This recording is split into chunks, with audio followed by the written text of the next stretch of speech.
2025 June 13 ഇസ്രായേലിന്റെ തലസ്ഥാന നഗരമായ ടെൽ അവീവിൽ ഒരു ഞെട്ടിക്കുന്ന ദൃശ്യം പുറത്തുവന്നു.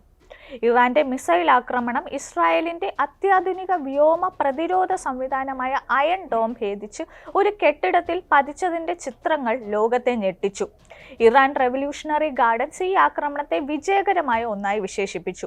പുതിയ രീതികൾ ഉപയോഗിച്ചാണ് തങ്ങളുടെ മിസൈലുകൾ ഇസ്രായേലിന്റെ പ്രതിരോധ സംവിധാനത്തെ മറികടന്നത് എന്നവർ അവകാശപ്പെട്ടു. ഈ ആക്രമണം ടെൽ അവീവ്, ഹൈഫ, ബ്നെയ് ബ്രാക്ക്, പെറ്റാ തിക്വ തുടങ്ങിയ ഇസ്രായേലിന്റെ പ്രധാന നഗരങ്ങളിൽ വൻ നാശനഷ്ടങ്ങൾ വിതച്ചു. തകർന്ന കെട്ടിടങ്ങൾ, പുകയുന്ന അവശിഷ്ടങ്ങൾ, ഭീതിയിൽ മുഴുകിയ ജനങ്ങൾ എന്നിവ ഈ ആക്രമണത്തിന്റെ ഫലമായി അവശേഷിച്ചു. യുദ്ധത്തിന്റെ 4ാം ദിവസം തിങ്കളാഴ്ച ഇറാൻ നടത്തിയ ഈ മിസൈൽ ആക്രമണം ഇസ്രായേലിൽ 11 പേരുടെ മരണത്തിന് കാരണമായി. ഇറാൻ റവല്യൂഷണറി ഗാർഡ്സ് മുന്നറിയിപ്പ് നൽകിയത് ഇനി വരാനിരിക്കുന്നത് കൂടുതൽ ഫലപ്രദവും കൃത്യവും വിനാശകരവുമായ ആക്രമണങ്ങളാണ് എന്നാണ്. എന്നാൽ ഈ പുതിയ രീതികൾ എന്താണ് എന്നവർ വ്യക്തമാക്കിയിട്ടില്ല. ഇത് ലോകത്തിന്റെ ശ്രദ്ധയും ഊഹാപോഹങ്ങളും ഉണർത്തി. ഇസ്രായേലിന്റെ പ്രതിരോധ സേന ഈ ആക്രമണങ്ങളെക്കുറിച്ച് തൽക്ഷണം പ്രതികരിച്ചില്ല.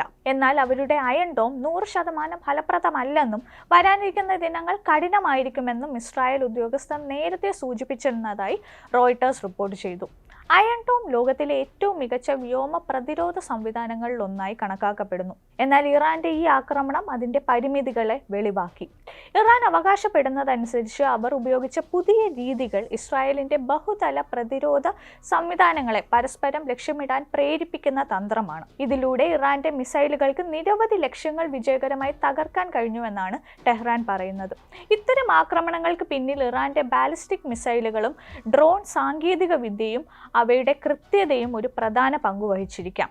ഇസ്രായേലും ഇറാനും തമ്മിലുള്ള ഈ ശത്രുതയുടെ ഒരു പ്രത്യേകത ഇവർ തമ്മിൽ ഒരു പൊതു അതിർത്തി ഇല്ല എന്നതാണ്.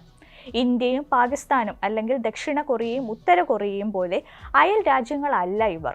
ടെൽ അവീവിൽ നിന്ന് ടെഹ്റാനിലേക്കുള്ള വ്യോമ ദൂരം ഏകദേശം 1800 മുതൽ 2000 കിലോമീറ്റർ വരെയാണ്. കരമാർഗം എത്തണമെങ്കിൽ ജോർദാൻ, ഇറാഖ്, സിറിയ തുടങ്ങിയ രാജ്യങ്ങളിലൂടെ കടന്നു പോകേണ്ടി വരും. ഇത് ഏകദേശം 1600 മുതൽ 2000 കിലോമീറ്റർ ദൂരം വരും. എന്നാൽ ഈ രാജ്യങ്ങളിലൂടെയുള്ള യാത്ര നയതന്ത്രപരമായും ലോജിസ്റ്റിക്കലായും അസാധ്യമാണ്. 1979 ഇറാൻ വിപ്ലവത്തിന് ശേഷം ഇസ്രായേലും ഇറാനും തമ്മിലുള്ള ഔദ്യോഗിക നയതന്ത്ര ബന്ധങ്ങൾ പൂർണ്ണമായും വിച്ഛേദിക്കപ്പെട്ടു. ഇറാനിയൻ പാസ്പോർട്ടിൽ ഇസ്രായേലിന്റെ ഏതെങ്കിലും അടയാളം ഉണ്ടെങ്കിൽ അത് മറ്റ് പല രാജ്യങ്ങളിൽ പ്രവേശനം നിഷേധിക്കപ്പെടാനുള്ള കാരണമായേക്കാം. ഈ ഭൗമ രാഷ്ട്രീയ സാഹചര്യങ്ങൾ കാരണം ഇസ്രായേലും ഇറാനും തമ്മിലുള്ള ഒരു പരമ്പരാഗത കരയുദ്ധം ഏതാണ്ട് അസാധ്യമാണ്. ഇരു രാജ്യങ്ങളും തമ്മിൽ ഒരു തുറന്ന സംഘർഷം ഉണ്ടായാൽ പോലും ടാങ്കുകളോ സൈനികരെയോ അയക്കാൻ ലോജിസ്റ്റിക്കൽ മാർഗങ്ങളില്ല. മൂന്നാം രാജ്യങ്ങളായ ജോർദാൻ, ഇറാഖ്, സിറിയ എന്നിവ ഒരു യുദ്ധത്തിന് ഇടനാഴിയായി പ്രവർത്തിക്കാൻ തയ്യാറല്ല. ഇറാന്റെ കരസേന മേഖലയിലെ ഏറ്റവും വലിയ ഒന്നാണ്, 11 ലക്ഷത്തിലധികം സൈനികരുമായി. ഇതിനെതിരെ ഇസ്രായേലിന്റെ കരസേന താരതമ്യേന ചെറുതാണെങ്കിലും 4 മുതൽ 5 ലക്ഷം സൈനികരുമായി സാങ്കേതികമായി വളരെ മുന്നിട്ട് നിൽക്കുന്നു. എന്നാൽ ഈ സംഘർഷത്തിൽ കരസേനയുടെ എണ്ണം അപ്രസക്തമാണ്. കാരണം യുദ്ധം പ്രധാനമായും വ്യോമമാർഗത്തിലാണ് നടക്കുന്നത്. ഇസ്രായേലിന്റെ വ്യോമശക്തി അത്യന്തം ശക്തമാണ്. F-16, F-35 പോലുള്ള അത്യാധുനിക യുദ്ധവിമാനങ്ങളും യുദ്ധപരിചയസമ്പന്നരായ പൈലറ്റുകളും ഇസ്രായേലിന്റെ കൈമുതലാണ്. മധ്യവായുവിൽ ഇന്ധനം നിറയ്ക്കാനുള്ള സൗകര്യങ്ങൾ ഉപയോഗിച്ച് ഇസ്രായേലിന്റെ വിമാനങ്ങൾ ഇറാന്റെ ആഴങ്ങളിലേക്ക് ദീർഘദൂരം ആക്രമണങ്ങൾ നടത്താൻ ശേഷിയുള്ളവയാണ്. ജോർദാൻ, ഖത്തർ തുടങ്ങിയ സഖ്യരാജ്യങ്ങളിൽ നിന്ന് നിശബ്ദമായ വ്യോമാതിർത്തി ഉപയോഗ അനുമതി അല്ലെങ്കിൽ ലോജിസ്റ്റിക് പിന്തുണ ലഭിക്കുന്നതായി റിപ്പോർട്ടുകൾ സൂചിപ്പിക്കുന്നു. ഇതിനെതിരെ ഇറാന്റെ വ്യോമസേന താരതമ്യേന ദുർബലമാണ്. കാരണം അവരുടെ വിമാനങ്ങൾ കാലഹരണപ്പെട്ടവയാണ്. വ്യോമയുദ്ധ പരിചയവും പരിമിതമാണ്. എന്നാൽ ഇറാൻ തങ്ങളുടെ ബാലിസ്റ്റിക് മിസൈലുകളുടെയും പോരാട്ട ഡ്രോണുകളുടെയും ശേഖരം ഉപയോഗിച്ച് ഈ വിടവ് നികത്തുന്നു.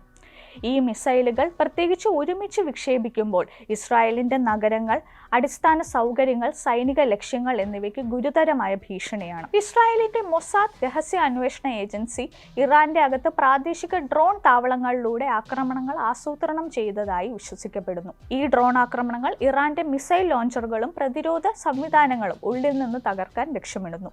മറുവശത്ത് ഇറാൻ തങ്ങളുടെ പ്രോക്സി ഗ്രൂപ്പുകളെ ഉപയോഗിച്ച് ഇസ്രായേലിനെ സമ്മർദ്ദത്തിലാക്കുന്നു. ലെബനനിലെ ഹിസ്ബുള്ള, ഗാസയിലെ ഹമാസ്, സിറിയയിലും ഇറാനിലുമുള്ള മിലിഷ്യ ഗ്രൂപ്പുകൾ എന്നിവ ഇറാന്റെ ദീർഘദൂര കൈകളായി പ്രവർത്തിക്കുന്നു. ഈ ഗ്രൂപ്പുകൾ ഇറാന്റെ ഒരു സൈനികനെ പോലും അതിർത്തി കടത്താതെ ഇസ്രായേലിന്റെ ഭീഷണിയായി നിലനിൽക്കാൻ ടെഹ്റാനെ സഹായിക്കുന്നു. യുണൈറ്റഡ് സ്റ്റേറ്റ്സിന്റെ പങ്ക് ഈ സംഘർഷത്തിൽ അവ്യക്തമാണെങ്കിലും അതിന്റെ സ്വാധീനം വളരെ വലുതാണ്. ഇന്ത്യൻ മഹാസമുദ്രത്തിലെ ഡിയേഗോ ഗാർഷ്യയിൽ അമേരിക്കയുടെ B-2 ബോംബർ വിമാനങ്ങൾ വിന്യസിച്ചതായി റിപ്പോർട്ടുകൾ സൂചിപ്പിക്കുന്നു. ഇസ്രായേലിന്റെ ആക്രമണങ്ങളിൽ നേരിട്ട് ഇടപെടുന്നില്ലെന്ന് US നിഷേധിക്കുന്നുണ്ടെങ്കിലും ഇത്തരം അത്യാധുനിക ആയുധങ്ങളുടെ സാന്നിധ്യം ഇറാനെ തടയാനുള്ള ഒരു മുന്നറിയിപ്പായി കണക്കാക്കപ്പെടുന്നു. ജോർദാൻ, ഖത്തർ തുടങ്ങിയ രാജ്യങ്ങൾ ഇസ്രായേലിന്റെ വ്യോമ നീക്കങ്ങൾക്ക് നിശബ്ദമായ പിന്തുണ നൽകിയേക്കാമെങ്കിലും കര ആക്രമണങ്ങൾക്ക് അനുമതി നൽകാൻ സാധ്യതയില്ല. ഈ സംഘർഷം ഒരു അതിരുകളില്ലാത്ത യുദ്ധമാണ്. ഇത് ടാങ്കുകളോ കിടങ്ങുകളോ പരമ്പരാഗത കരസേനയോ ഉപയോഗിക്കുന്ന ഒരു യുദ്ധമല്ല. മറിച്ച് ഇത് ഡ്രോണുകൾ, മിസൈലുകൾ, രഹസ്യാന്വേഷണ പ്രവർത്തനങ്ങൾ, പ്രോക്സി ഗ്രൂപ്പുകൾ എന്നിവയിലൂടെ നടക്കുന്ന ഒരു ആധുനിക യുദ്ധമാണ്. 2000 കിലോമീറ്റർ ദൂരം ഇരു രാജ്യങ്ങളെയും വേർതിരിപ്പിക്കുന്നുണ്ടെങ്കിലും പ്രത്യയശാസ്ത്രം, ഭൗമരാഷ്ട്രീയം, പ്രാദേശിക ശക്തി പോരാട്ടങ്ങൾ എന്നിവ ഈ ശത്രുതയെ നിലനിർത്തുന്നു.